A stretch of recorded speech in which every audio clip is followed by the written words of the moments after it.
to episode 2 of the PE Geek podcast. And before we get started, I must wholeheartedly thank you for tuning in to episode 1. It was certainly very inspiring to see that there were people actually interested in listening to a podcast related to physical education and technology. And in the first 24 hours, we had received about 1,000 plays, and currently we're sitting at just over 2,000 playbacks. So definitely making it seem as though it's going to be something that we continue to do and do regularly, so that you guys can get some enjoyment from the podcast and hopefully lots of ideas. So I think the really good thing about podcasts are that they are passive, and it means that you can sort of consume them without sort of having to actively read through a blog post on your screen. And it's probably, a really easy way to get content. And I certainly thank those people that have listened to them, which is yourselves. And I also thank the people that have emailed me and let me know that this method is preferable to or complementary to the blog post. And that's exactly what I hope it is. So if you can do one thing for me, that is, if you can share the blog or share the podcast with one person this week, then we can hope that maybe we get even more people listening, and that's fantastic. If at any stage you want to leave a review on iTunes, I'd be forever grateful, and you can do that by going to thepegeek.com/iTunes, and those reviews certainly help to keep me motivated to continue. Now, as we move into the second episode, I think it's pretty important that we try and follow a consistent pattern with the episodes, and occasionally these will change. But last week we looked at a product that I was pretty excited by, and then we went into a couple of things that you can do in your classroom, and finally finished with someone that I was impressed with in recent weeks. So this week we're going to follow that same method, and the product that I'm very, very excited about, and if you've been following me on social media, you'll notice it, is called the Polar FT7 heart rate monitor. Now, this heart rate monitor is absolutely awesome, and if you've ever been or ever used heart rate monitors in your PE classroom before, then this is certainly the one that you want to try and replace it with when it comes time to actually upgrade. The good thing about this heart rate monitor is that it actually is Bluetooth enabled. So what that means is you can use your iPad and connect it to your iPad or your iPhone or whatever it is, iDevice that you currently have, and wirelessly you're going to be able to track your heart rate very, very accurately. In fact, as accurate as you would with a traditional watch. So the FT7 is your standard Polar heart rate monitor, chest strap. Okay, so place it, put it on, and then pair it to your device, and then you're able to follow your heart rate on a compatible device. And that's really, really awesome. Like it's so powerful to actually look at it in such a context that is even more advanced as the traditional watches were. So, if you get an app like, let's say, Runkeeper, and you pair the heart rate monitor with that, essentially when you go for a run, you've got a combined GPS heart rate monitor, really, really incredible data that you can sort of pull down from that and use for all sorts of things. If it's senior physical education, you're talking about energy systems and recovery modes and all that sort of stuff. And if it's younger kids, then you can use it to explore the heart rate and how these things apply to good health. So it's wide open in terms of its uses. Myself personally, we've used them recently in our senior PE to explore a lot of physiological concepts. And the good thing is they're really affordable. And I often speak with teachers who have invested substantial funds in heart rate monitors, only really to have them not work as well as they'd like, because, big groups, you've got lots of likely chances that there will be crosstalk between the heart rate monitors, and you get inaccurate readings and the kids can't get them to work. And this is sort of something that's not going to happen with the FT7 units because they use Bluetooth, and that's fantastic. So for about $70, you can pick up a Polar FT7 heart rate monitor, and the job's done effectively. Like, you go and connect it to your device and you go from there. I'm really, really excited by an application that Polar themselves have released, and the application is called Polar Team, and it enables you to connect up to 40, that's right, 40 heart rate monitors. So buy 40 of those FT7s, and you can connect them to one iPad and track 40 people's heart rates live and in a range of 60 meters. So this is incredible technology, mind-blowing really, to think about. You need one iPad, 40 devices, obviously, to make it work completely, but it really is incredible what you can do. Ourselves personally, our school has just gone out and purchased 10 of them, FT7s, and you can get them at thepegeek.com/polar. And with the 10 that we have, we've now got the ability to use them individually, hand them out to kids to use with their own devices, or use with the school's devices if they're younger kids. And best yet, we can now pair them with the Polar Team app, and we've got the ability to track 40 students. So next year when we do the activity, we do an acute responses activity on exercise bikes, and all the kids line up, and in the past we've wore heart rate monitors, and the kids have had to check their watches and all that sort of stuff. Now we're going to be able to use one iPad to see at a glance all 10 people that are exercising at that point in time, and it's going to be very easy to get the metrics. So awesome. When paired with a variety of apps, it's definitely incredible. So that's the product that I recommend going and exploring, even if it's only for your own personal health and well-being. But in a classroom context, they're remarkable. Now, as always, there are so many new tools coming out all the time, and there's never a shortage of new things to try in your classroom or that help support something that you are doing in your classroom. And the three things I'm going to share with you today are definitely proof of that. And even though they're not really new to the digital world and the PE Geek landscape, they are tools that probably just go and get the job done and do it with a little bit of minimal fuss, and probably haven't been as celebrated as a lot of other tools that tend to get used. So the first tool that I use really regularly is an application that runs on the iPad and the iPhone, and it's called vDownload Plus.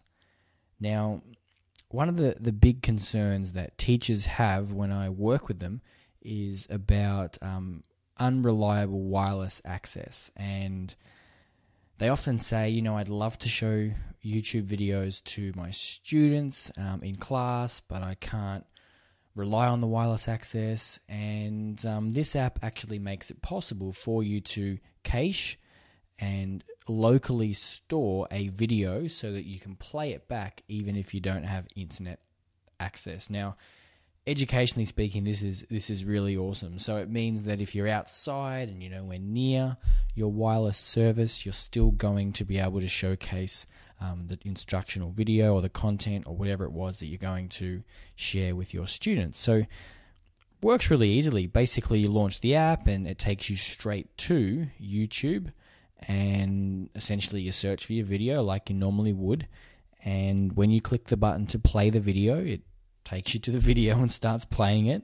And however, a little button will appear and it will say save to memory, and you click that and there it is. It's now available on your device for you to play back as you need it. So really, really useful tool. Has solved so many problems for teachers, like I mentioned before, that don't have access or reliable access. And it's also something that I use myself to just be certain that I'm going to have the video that I need. So whenever I run a workshop, the videos that I show to the people there are stored on my iPad just to be sure that even if the internet gods aren't favoring us, we're able to move on. So yeah, definitely something worth checking out. Now, the other tool that I'm interested in sharing with you is something that I spent a little bit of time developing in the last 6 months, and it is called Balance It. Now, Balance It is a iPhone, Android, iPad app, and it is a collection of static balances. Now, if you think about human pyramids, then you pretty much got it right. So, static balances, everything from individual balances, 2-person balances, 3-person balances, all the way up to group balances of up to 12, I think the biggest one is. Anyway, the basic idea is that the students place the app down and complete the balance, working as a team, see how they compare with the diagram that's been drawn, and then they swipe the screen and move on to the next balance. Now, from all the pictures and all the feedback that I've been getting, the students have absolutely engaged in this activity wholeheartedly, and I definitely designed it based on an activity that I used to do with playing pictures. Now, because of the fact that not everyone has access to mobile devices in their school, I have since released it as an ebook. Now, the ebook can be can be downloaded at thepegeek.com/balanceit, and at that stage, you can get the ebook and do the same activity with the same outcomes, same engagement, however, just with paper. Obviously, it's likely to get crunkled, crunched up by the students, which is what it used to with me. However, it's still really, really good. So go and check out Balance It. It's definitely worth doing, and I think the biggest outcomes of the activity is sort of the task card approach, in that students are very much individualizing their instruction by all doing different tasks, and at the same time they're having to interpret what those tasks mean and complete them. So you'll see a really high level of engagement using Balance It. And if you do happen to go down the app route, you don't have to have an iPad for every device, or a tablet device for every single kid. Simply connect the tablet to a large screen, and you can share the pictures, in one foul movement to the rest of the group. But obviously that limits the ability for students to work at their own pace. However, it still works really well, and I've seen that used in quite a few examples so far.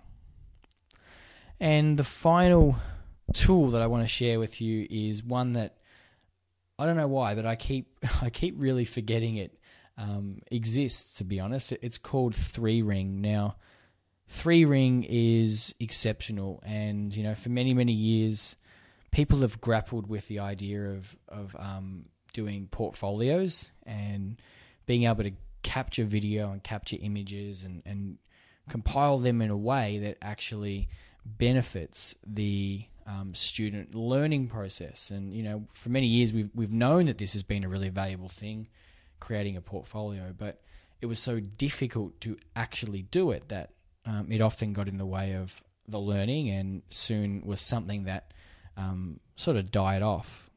Now, in the past, I've used everything from Google Drive, which has been successful as a portfolio tool. I even brought out my own portfolio app called Easy Portfolio, which is definitely been really successful, and I really enjoy. But the reason I really, really like Threering as a tool for portfolio development is that not only is it really easy to set up, but it enables automatic sharing to parents if you decide to go down that line. So basically the Threering app works that a teacher would sign up for a free account at threering.com, create their classes and add their students to those classes, and essentially whenever they have a practical activity or whenever they're in the classroom context, you pick the student that you want to attach your record to, or the groups of students. You can pick more than one.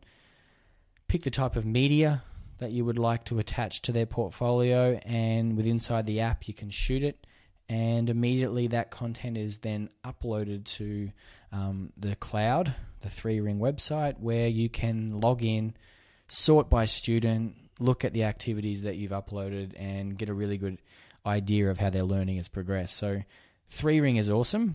I absolutely encourage that rather than the teacher being the one to capture the content, that you get students involved in that process. And I think that's good in many ways, because you're not then locked into spending your entire session looking at your device trying to control an app, and then obviously you haven't got your eyes on the group. But yeah, if you give it to the students and then have them involved in capturing the content and uploading it and curating their own portfolio, it becomes all the more valuable. And it's certainly something that I've been using in a practical context for the last almost a year now. This will be the second semester that I've been using Threering with, and I use it in my practical classes. And just recently, or last week, the students were engaged in completing a game of badminton. And what that basically meant was they were busy involved in the game, and I had students who were also working as umpires for when they weren't participating, so the students were involved in that process. And then there was also someone who was floating around taking photos and videos of particular things that we were trying to learn throughout our session. And what that meant for me was I was able to continue teaching, continue managing the group, continue all those things that you would do in a classroom.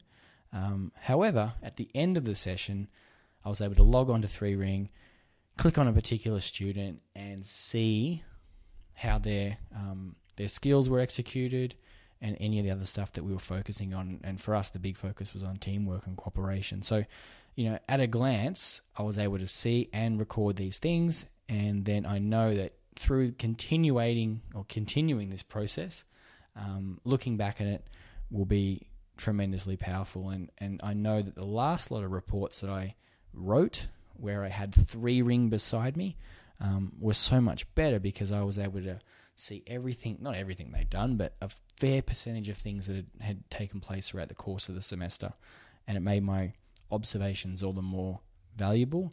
And the students, absolutely like to see their own progress through the semester as well. So go and check it out. It is free. You can maybe trial it out with one class. You don't have to go out there and do it with every single class. Compare that with maybe a method that you're doing at the moment, and I guarantee you that this method will be easier. It'll be engaging in the fact that you're capturing video and audio and all those sorts of things as well. And it's going to benefit any sort of assessment that you use following the capturing of content. So Threering is awesome, and I think it's only set to continue with the development that they're putting into the application.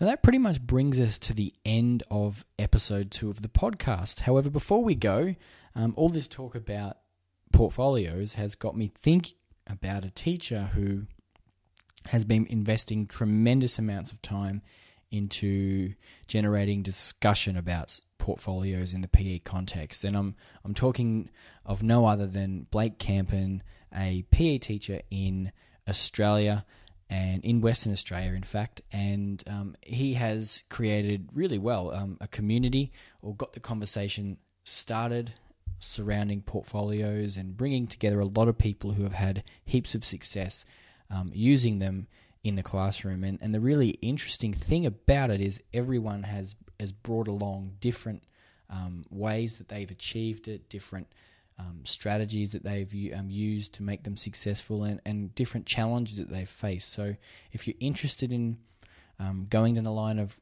creating a portfolio in your classroom, then get in touch with Blake, and he will certainly be able to put you in the right direction. I know a number of people are using Evernote. Blake's a big champion of that, and there's others using Google Drive, and Threering is an option as well, and it's exciting. And I think the biggest thing that's come out of this discussion is that there really is no perfect method.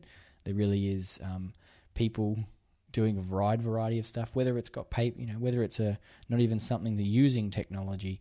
The best conversations are those around, well, why are actually portfolios beneficial to student learning? And Blake's definitely championing that. So well done, Blake. Keep up the effort, and I certainly hope to be part of those conversations as time goes on. So that is pretty much the end now. And like I said before, thanks for listening. I'm not going to continue to record podcasts if there aren't people at the other end listening to them. So you guys are the reason that they get made. And I certainly hope that you find them as enjoyable as I do to record. And I certainly hope, more importantly, that you can get a few ideas each episode that you can put into practice straight away, or even I'd be very happy if maybe you don't agree with the things I've spoke about and they just basically reaffirm the things that you're doing. So, that's important as well. We can't all be doing the same thing, and I'm more than happy to have people who disagree with what I've just talked about. So thanks for coming along, and I encourage you to share this with one person this week. If you can go on board and share the podcast and get more people listening, then that's going to benefit all of us, because there will be an even greater conversation happening around technology and physical education. And I've made it really easy for those people on Twitter by pre-creating a tweet that you can send out. So if you go to the pegeek.com/live, as in LIVE, and you'll be taken to a screen where you hit the button, and it will automatically tweet out a message that I've pre-crafted for you about the podcast. However, if you're in the lunchroom, mention it to a colleague or send an email to someone, and let's get as many people as we can listening. Lastly, if you'd like to be featured on an episode, then you can do so really easily by going to the pegeek.com/voicemail. And at this page, you can leave up to a 90-second recording. And I encourage you to think of a question, anything. Get me really thinking about a particular tool or a problem that you might be encountering, or the best way to go about a certain situation involving technology in your classroom. And I'll feature those questions in upcoming episodes. So, yeah, go and try and stump me. I challenge you to do that. So, again, thanks for listening, and I look forward to seeing you all in episode number 3.